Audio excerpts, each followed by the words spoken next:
जय हिंद दोस्तों, स्वागत है आपको अपने इस YouTube चैनल पर। हम आज पढ़ने वाले हैं बौद्ध धर्म के बारे में संपूर्ण ऑब्जेक्टिव क्वेश्चन एंड आंसर। तो देखते हैं, आपका पहला प्रश्न है कि बौद्ध धर्म के संस्थापक कौन है। बौद्ध धर्म के संस्थापक कौन है? तो बौद्ध धर्म के संस्थापक गौतम बुद्ध है। आपका अगला प्रश्न है कि गौतम बुद्ध को एशिया का क्या कहा जाता है।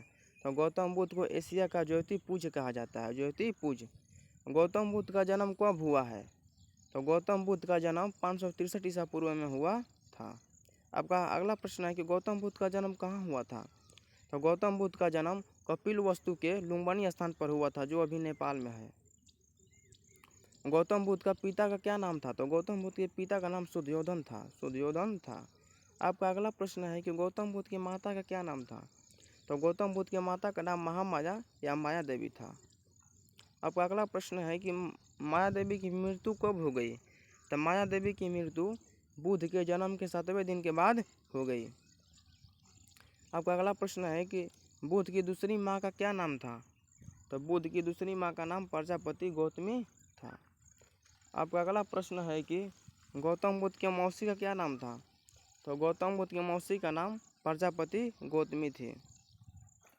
बुद्ध के बचपन का क्या नाम है। तो बुद्ध के बचपन का नाम सिद्धार्थ। आपका अगला प्रश्न है कि गौतम बुद्ध का विवाह कितने वर्ष में हुआ।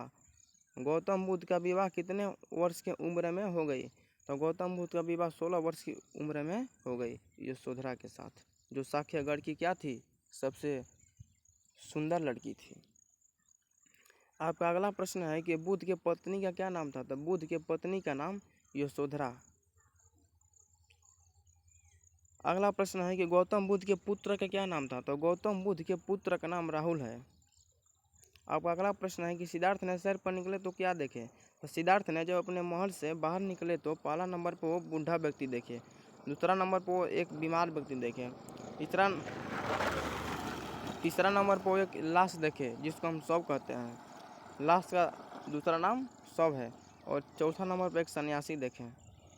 आपका अगला प्रश्न है कि सिद्धार्थ ने कितने वर्ष में गृह त्याग किया था। मतलब सिद्धार्थ ने कितने उम्र की अवस्था में गृह त्याग किया। सिद्धार्थ ने 29 वर्ष की उम्र में गृह त्याग किया। गृह त्याग को बौद्ध धर्म में क्या कहा जाता है। तो गृह त्याग को बौद्ध धर्म में महाविनिष्क्रमण कहा जाता है। बुद्ध के प्रथम गुरु का क्या नाम था। तो बुद्ध के प्रथम गुरु का नाम अलार कलाम। आपका अगला प्रश्न है कि गृह त्याग के बाद बुद्ध कहाँ गए थे। गृह त्याग के बाद बुद्ध वैशाली में गए थे। बुद्ध ने अपने गुरु अलार कलाम से कैसी शिक्षा प्राप्त की। तो बुद्ध ने अपने गुरु अलार कलाम से सांख्य दर्शन की शिक्षा प्राप्त किया। बुद्ध ने शून्य का ज्ञान किससे प्राप्त किया था। बुद्ध ने शून्य का ज्ञान गुरु अलार कलाम से प्राप्त किया था, गुरु अलार कलाम से प्राप्त किया था। गुरु अलार कलाम से। वैशाली के बाद बुद्ध ने कहाँ गए। तो वैशाली के बाद बुद्ध ने राजगीर में गए। आपका अगला प्रश्न है कि बुद्ध के द्वितीय गुरु का क्या नाम है। तो बुद्ध के द्वितीय गुरु का नाम रुद्रक रामपुत है। अगला प्रश्न है कि रुद्रक रामपुत ने बुद्ध को कैसी शिक्षा दी है। तो रुद्रक रामपुत ने बुद्ध को योग का शिक्षा दी है। अगला प्रश्न है कि उरुवेला में सिद्धार्थ को कितने साधक मिले थे। तो उरुवेला में सिद्धार्थ को कुल 5 साधक मिले थे। अगला प्रश्न है कि बुद्ध को ज्ञान की प्राप्ति कितने वर्ष के बाद हुआ। तो बुद्ध को ज्ञान की प्राप्ति 6 वर्ष के कठिन तपस्या के बाद हुई। 6 वर्ष के कठिन तपस्या के बाद हुई। आपका अगला प्रश्न है कि सिद्धार्थ को कितने उम्र में ज्ञान की प्राप्ति हो गई थी। तो सिद्धार्थ को 35 वर्ष की उम्र में ज्ञान की प्राप्ति हो गई थी। आपका अगला प्रश्न है कि ज्ञान प्राप्ति के बाद सिद्धार्थ ने क्या कहलाया। तो ज्ञान प्राप्ति के बाद सिद्धार्थ ने बुद्ध कहलाए। अगला प्रश्न है कि बुद्ध किस नदी के किनारे तपस्या कर रहे थे। तो बुद्ध निरंजना नदी के किनारे तपस्या कर रहे थे। निरंजना नदी का दूसरा नाम क्या है। तो निरंजना नदी का दूसरा नाम फल्गु नदी है। आपका अगला क्वेश्चन है कि बुद्ध किस वृक्ष के नीचे तपस्या कर रहे थे। तो बुद्ध पीपल के वृक्ष के नीचे तपस्या कर रहे थे, पीपल। आपका अगला प्रश्न है कि बुद्ध ने जिस स्थान पर तपस्या कर रहे थे वह स्थान क्या कहलाया। तो बुद्ध ने जिस स्थान पर तपस्या कर रहे थे वह स्थान बोधगया कहलाया। बुद्ध ने अपना उपदेश कहाँ दिए थे? बुद्ध ने अपना उपदेश कहाँ दिए थे?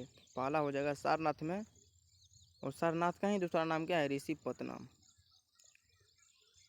थोड़ा नोट में लिखा गया है कि जो गौतम बुद्ध ने अपना पहला उपदेश जो सारनाथ में दिए थे उसको क्या कहा जाता है? तो उसको धर्म चक्र प्रवर्तन कहा जाता है। आपका अगला प्रश्न है कि बुद्ध ने अपना उपदेश किस भाषा में दिए थे? तो बुद्ध ने अपना उपदेश पाली भाषा में दिए थे। अगला प्रश्न है कि बुद्ध ने अपना सर्वाधिक उपदेश कहाँ दिए थे? तो बुद्ध ने अपना सर्वाधिक उपदेश सारनाथ में दिए थे। आपका अगला प्रश्न है कि बुद्ध के प्रमुख अनुयायी शासक कौन थे? मतलब बुद्ध के समकालीन शासक कौन कौन थे? तो आपका आंसर हो जाएगा बिंबिसार, प्रसेनजित, उदयन। बुद्ध की मृत्यु कितने वर्ष में हुई? तो बुद्ध की मृत्यु 80 वर्ष की अवस्था में हो गई। बुद्ध की मृत्यु कब हुई? तो बुद्ध की मृत्यु 483 ईसा पूर्व में हो गई थी। बुद्ध की मृत्यु कहाँ हुई? तो बुद्ध की मृत्यु आपका उत्तर हो जाएगा कुशीनगर में, देवरिया जिला उत्तर प्रदेश में हो गई। आपका अगला प्रश्न है कि बुद्ध की मृत्यु कैसे हुई? तो बुद्ध की मृत्यु चुंद द्वारा भोजन अर्पित करने से हुई। चुंद द्वारा भोजन अर्पित करने से हुई। मतलब अर्पित मतलब चुंद द्वारा भोजन खाने से हुई। अर्पित मतलब ग्रहण करना भोजन को। चुंद कैसा था? ये जो चुंद है यह कौन था? तो यह क्षुद्र जाति का था। बुद्ध के मृत्यु को क्या कहा जाता है? तब बुद्ध के मृत्यु को महापरिनिर्वाण कहा जाता है। आपका अगला प्रश्न है कि बुद्ध का अंत्येष्टि संस्कार किसने किया? तो बुद्ध का अंत्येष्टि क्रियाकर्म मौलों ने किया था, उस गांव के जो मल थे। आपका अगला प्रश्न है कि बुद्ध के अवशेषों को कितने भागों में बांटा गया? तो बुद्ध के अवशेषों को कुल 8 भागों में बांटा गया। 8 भागों में बांटा गया। नोट में थोड़ा लिखा है जिसमें 8 स्तूपों का निर्माण कराया गया। आपका अगला प्रश्न है बुद्ध के जन्म तथा मृत्यु को चीनी परंपरा में निश्चय किया गया है। किस में? चीनी परंपरा के किस अभिलेख में बुद्ध के जन्म तथा मृत्यु को दर्शाया गया है? तो आंसर हो जाएगा कैटोन अभिलेख। क्वेश्चन पूछ देगा कि कैटोन अभिलेख कैसा अभिलेख है? तो चीनी परंपरा अभिलेख है। चीनी परंपरा अभिलेख है। कैटोन अभिलेख किससे संबंध रखता है? तो कैटोन अभिलेख बौद्ध धर्म से संबंध रखता है। बौद्ध धर्म। बौद्ध धर्म में कितने पीटकर हुए? तो बौद्ध धर्म में कुल 3 पीटकर हुए। पहला विनय पीटक, दूसरा अभिधम पीटक, तीसरा सुत पीटक। थेरवाद मत की कौन त्रिपिटक सबसे पुराना है? थेरवाद मत की कौन त्रिपिटक सबसे पुराना है? तो आपका उत्तर हो जाएगा पाली त्रिपिटक। आपका अगला प्रश्न है कि सूत्र पीटक कितने निकाले हैं? मतलब कि सूत्र पीटक कितने भाग हैं? तो उत्तर हो जाएगा 5। पाली त्रिपिटक पहली शताब्दी में कहाँ था? तो पाली त्रिपिटक पहली शताब्दी में श्रीलंका में। पाली त्रिपिटक श्रीलंका के किसके शासनकाल में था? तो पाली त्रिपिटक श्रीलंका के एक वतगामनी नामक शासनकाल में था। उत्तर हो जाएगा श्रीलंका के वातगमनी शासक। आपका अगला प्रश्न है कि बौद्ध धर्म में वरिष्ठ साध्वी को किस रूप में माना जाता है? तो बौद्ध धर्म को वरिष्ठ साध्वी को हम थेरी के रूप में मानते हैं। थेरी के रूप में माना जाता है। आपका अगला प्रश्न है कि बौद्ध धर्म में कुल कितनी संगीति हुई? तो बौद्ध धर्म में कुल 4 संगीति हुई थी। 4 संगीति हुई थी। आपका ये जो आंसर है ना ये गलत है। टाइपिंग गलत हो गया है भाई। बौद्ध धर्म में कुल कितनी संगीति है? तो बौद्ध धर्म में कुल 4 संगीति है। पहला संगीति अजातशत्रु के शासनकाल में हुआ था। दूसरा संगीति कालाशोक के शासनकाल में हुआ था। तीसरा संगीति अशोक के शासनकाल में हुआ था। और चौथा संगीति कनिष्क के शासनकाल में हुआ था। आपका अगला प्रश्न है कि बौद्ध धर्म कैसी है? बौद्ध धर्म कैसी धर्म है? तो आपका उत्तर हो जाएगा अनिश्वरवादी। जो ईश्वर पर विश्वास नहीं रखता है अनिश्वरवादी कहलाता है। तो बौद्ध धर्म कैसी है? आंसर हो जाएगा अनिश्वरवादी। आपका अगला प्रश्न है कि बौद्ध धर्म किसको मान्यता दिया? तो बौद्ध धर्म ने पुनर्जन्म को मान्यता दिया था। पुनर्जन्म मतलब कि पुनः जन्म होगा। आपका अगला प्रश्न है कि बुद्ध के अनुयायी कितने भागों में बटे?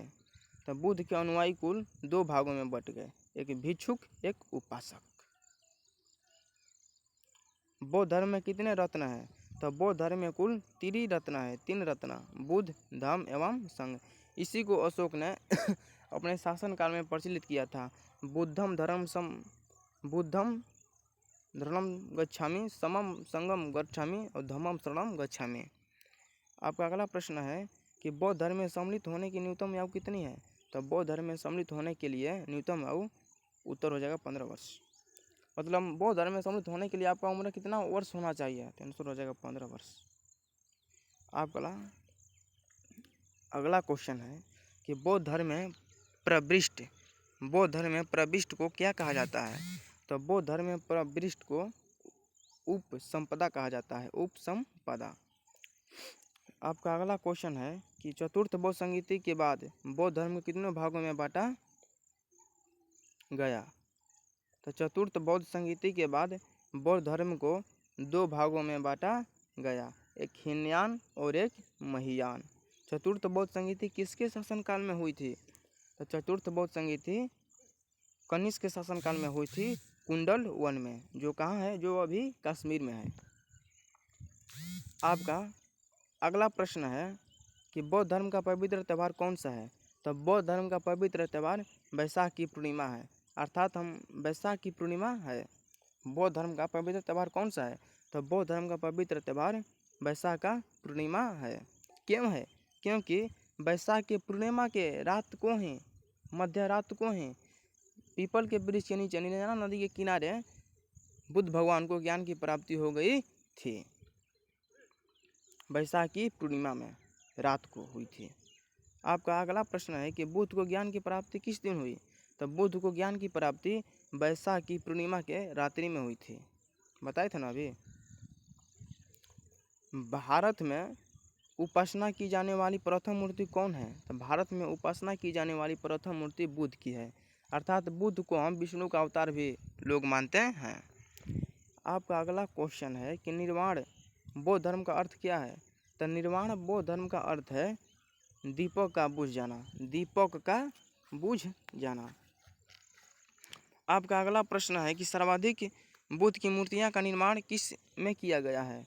सर्वाधिक बुद्ध की मूर्तियों का निर्माण गांधार शैली में किया गया है, गांधार शैली में किया गया है। आपका अगला प्रश्न है कि बुद्ध की मूर्ति कला किस शैली में बनाई गई है? तो बुद्ध की जो मूर्ति कला है वह मथुरा शैली में बनाई गई है, मथुरा शैली। आपका अगला प्रश्न है कि भाजा गुफाएं किससे प्रसिद्ध है? तो भाजा गुफाएं बुद्ध से प्रसिद्ध है, उसमें बुद्ध की एक क्या है? मूर्ति है। थोड़ा नोट में लिखा गया है कि भाजा गुफाएं 2री शताब्दी में 22 चट्टानों को काट कर बनाई गई है। लोनावाला के पास पुणे जिले में स्थित है। लोनावाला के पास पुणे जिले में स्थित है कौन? आंसर भाजा गुफाएं। अब क्वेश्चन पूछा कि भाजा गुफाएं किसके द्वारा बनाई गई है? तो भाजा गुफाएं अशोक के द्वारा बनाए गए स्तूपों में सबसे, देखिए हम बता रहे हैं, लिखा गया है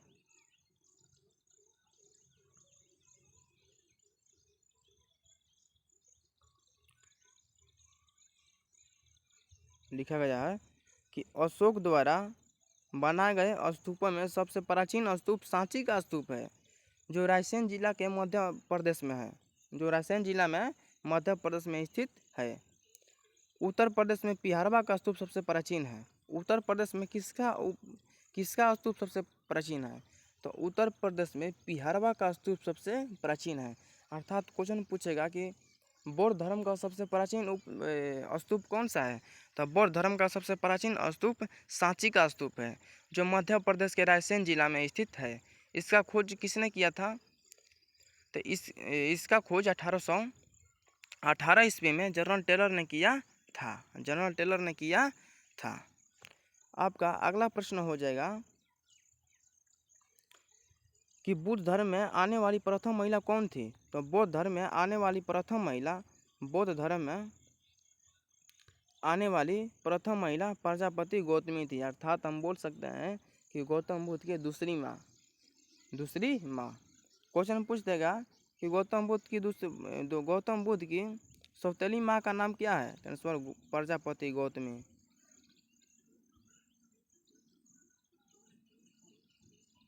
प्रजापति गौतमी।